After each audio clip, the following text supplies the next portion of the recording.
much for people who donated, for people who volunteer, for people who are doing everything. I just thank you so much. I mean, I'm speaking for me, I'm speaking for all of us. We've got this great group. I didn't even know these people, and they came together and made this whole, especially Ariel, she's amazing. She didn't even live here when Elmer's was open when I had it, and she still made this thing happen. And Matthew Glassman put us together. Thank him too. Thank all y'all, every single person. I'm gonna say more a little bit later on, but I want to say most of all, just thank you so freaking much. Yay! Woo! Hi folks, I'm Ariel. I'm the president of the nonprofit that now owns this building, and I've been working to coordinate these folks. We thought it'd be fun for you to get to meet our full steering committee, and we're going to do a coordinated thank you. So I have the benefit of saying thank you to these folks who have put in a massive amount of time and energy. Like, you can't even imagine the number of meetings, number of hours cleaning the building, the number of emails and letters and text messages coordinating things that folks have put in to make this possible. So Delta.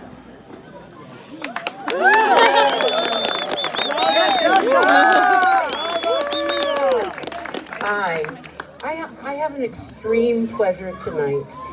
There are well over 400 people in this little town of less than 1,800 that helped contribute financially to make tonight possible.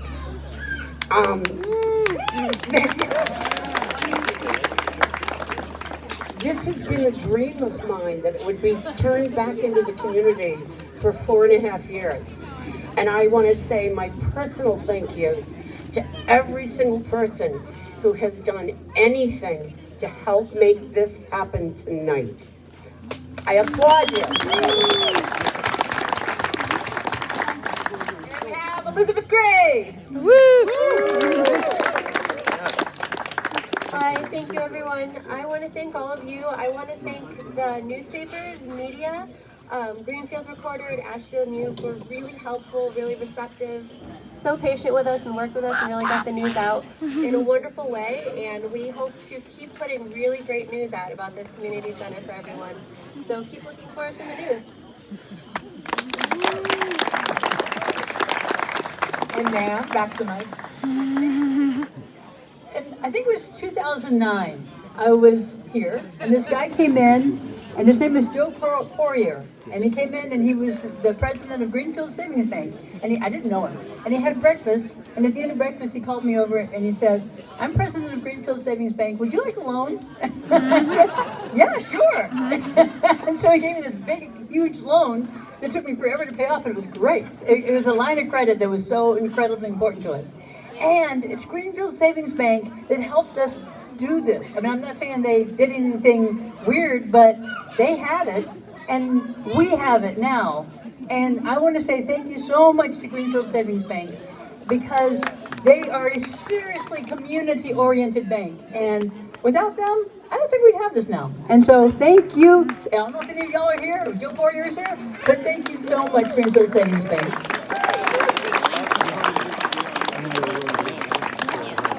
Our newest board member, Derek.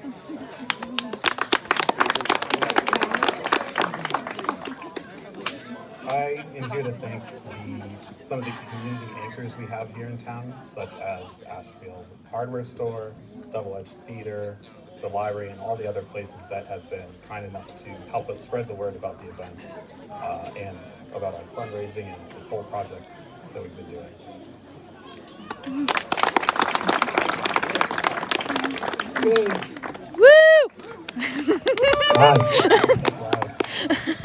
So I want to thank the volunteers who, as soon as we got our hands on the building, started showing up and helping us clean and fix up the outside, the inside, move trash, repair things. I have to admit, when I first showed up to start working on the building, I'm good at building things and destroying things. I'm not so good at cleaning things. And there was a lot of grease and a lot of stuff, and people just showed up like they owned the place. Well, I guess they do own the place. And, they were just so what can I do? And they just showed up, and I just watched people scrubbing the grill with toothbrushes and weeding the outside, and it was just amazing to watch people descend on this building and turn it into their home. So thanks to all the volunteers, past and future. Woo! We have Kat.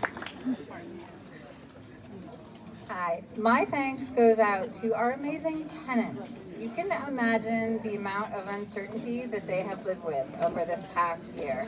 But they have turned out not to just be good sports about all that, but to be really great partners to us in this endeavor. So thank you, tenants. And Rob. And I, last of all, get to thank chronologically the people who helped today.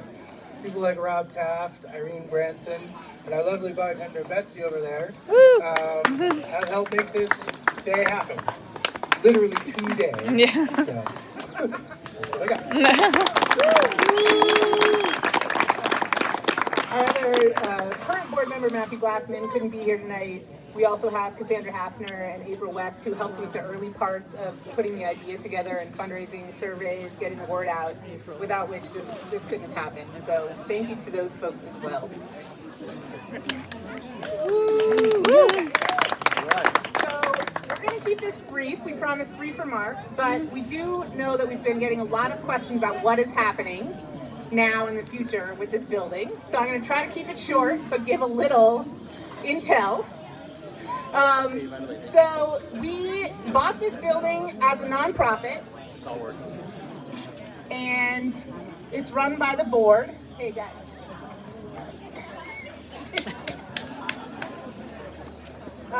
The reason we decided to go that route is because we were able to buy the building with donations. We own this building outright. Woo! Woo!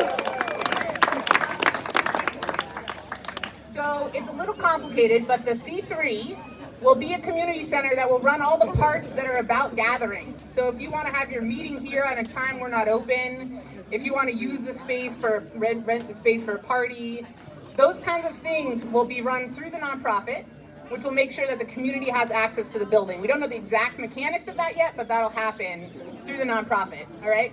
The nonprofit will have what's called a holding company, a 501c2. This is getting technical, but this is cool stuff we're doing.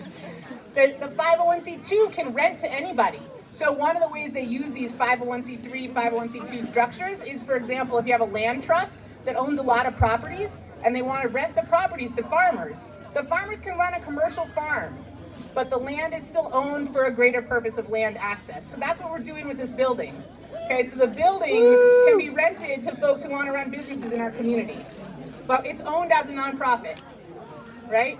So once we get things sorted out, which we're just doing, we'll figure out who's going to run the restaurant, who's going to run, all the other businesses that people identified in the survey that you want to have. Somebody wants to run a micro bookstore in the back, there's shelving for that. Okay, so we'll have entrepreneurs from town who want to run small micro businesses in here have access. So there's a lot of details to sort out with all that, and we don't have specific answers yet. But we have a retreat on Sunday. We're going to be planning all summer. We're going to be gathering more information. And the more specific we get, we'll make sure to communicate with folks. So if you're not on our email list already, you can email our Elmer Steering Committee at Gmail email address, and we'll add you to our announce list where we'll share all the information about the things that are happening. Timeline. So, y'all, the porch is keeping us from opening. We cannot open with the porch in the current state. It's pulling on the building. It's not safe. And we also have to repair this access for our tenants.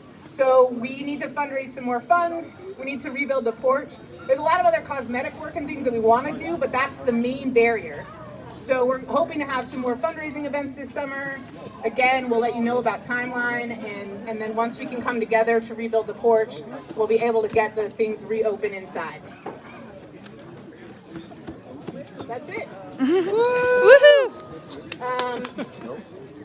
There's a few licensed contractors in the town, and we need somebody to pull the permits for the porch. So if you're willing to help us out, come talk to somebody on the steering committee. That would be very useful.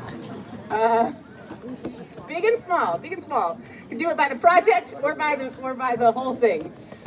So again, seriously, when I moved to town, I live on Main Street. I moved here a couple years ago, and everybody wanted to open Elmer's. They said, I've dreamed of opening Elmer's, but I know I can't do it alone. And I knew after I'd had like the 8th or 10th conversation like that we were a town that could do this together. So here we are. We've done this together. Thank you all so much for being here.